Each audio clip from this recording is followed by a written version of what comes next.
યાત્રાધામ શામળાજી ખાતે શ્રી કૃષ્ણ જન્માષ્ટમી મહોત્સવની ભાવ અને શ્રદ્ધાપૂર્વક ઉજવણી કરવા મંદિર ટ્રસ્ટ અને ગામના યુવાનો દ્વારા તડામાર તૈયારીઓ કરાઈ રહી છે। જગતના નાથના જન્મોત્સવને વધાવવા શામળાજી વાસીઓમાં અનેરો થનગનાટ જોવા મળી રહ્યો છે। મંદિરને લાઇટોની રોશની, આસોપાલવ, કેળ, વાંસના તોરણો બાંધી શણગારવામાં આવ્યું છે।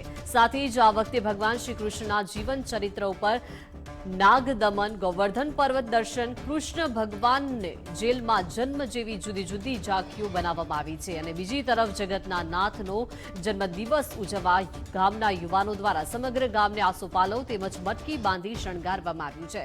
જન્માષ્ટમીની સવારે યુવાનો દ્વારા ભવ્ય શોભાયાત્રા કાઢવામાં આવશે, જેમાં હજારો લોકો શોભાયાત્રામાં જોડાશે। શોભાયાત્રામાં 200 કિલો અબીલ ગુલાલ ઉડાવવામાં આવશે, ત્યારે સમગ્ર ગામ નંદઘેર આનંદ ભયોના કનૈયા લાલ કી જય અને રણછોડ માખન ચોરના નાદે ગાજી અબીલ ગુલાલના રંગે રંગાઈ ભગવાન જગતના નાથના જન્મદિનને વધાવશે। આવતીકાલે કૃષ્ણ જન્મોત્સવ છે, ત્યારે શામળાજી યુવક મંડળ દ્વારા દર વર્ષની જેમ આ વર્ષે પણ જન્માષ્ટમી પર્વની ધામધૂમથી તૈયારી ચાલી રહી છે। પૂરજોશમાં તેના ભાગરૂપે દર વર્ષની જેમ આ વર્ષે પણ આસોપાલવથી આખું ગામ શણગારવામાં આવશે। 108 મટકી ફોડનો કાર્યક્રમ કરવાના છે। વિવિધ પ્રકારના અમે અહીંયા શોભાયાત્રા નીકળશે। કાલે પરત 4 વાગે પાછી મંદિરમાં આવશે। તેમાં 200 કિલો અંદાજિત ગુલાલનો છંટકાવ થશે ગામ પર અને દર વર્ષની જેમ આ વર્ષે પણ એ જ શ્રદ્ધાળુ અને એ જ ઉત્સાહથી અમે શોભાયાત્રાનું આયોજન કરેલું છે। આ જન્માષ્ટમીના પાવન પર્વ પર ફેમિલી સાથે અમે શામળાજી દર્શન માટે આવેલા છે અને અમે આવતીકાલે શ્રી કૃષ્ણનો જન્મ હોવાથી ખૂબ જ થનગનાટ છીએ અને હર્ષને લાગણી અનુભવીએ છીએ। આજે શામળાજીમાં ઘણી બધી પ્રદર્શન પ્રકૃતિઓ છે, જેમાં કૃષ્ણ જન્મોત્સવ છે, ત્યાર પછી અનેક પ્રવૃત્તિઓ પણ છે, તો એનો પણ અમે આનંદ લઈશું અને ખૂબ અમે અત્યારે શામળાજીમાં ઊભા છીએ તો એવું લાગે છે કે અમે સાક્ષાત વૃંદાવન અને ગોકુલના સાનિધ્યમાં છીએ। યાત્રાધામ શામળાજી ખાતે શ્રી કૃષ્ણ જન્માષ્ટમીની ઉજવણી માટે જે યુવાનો છે તેઓની અંદર પણ એક અનેરો થનગનાટ જોવા મળી રહ્યો છે।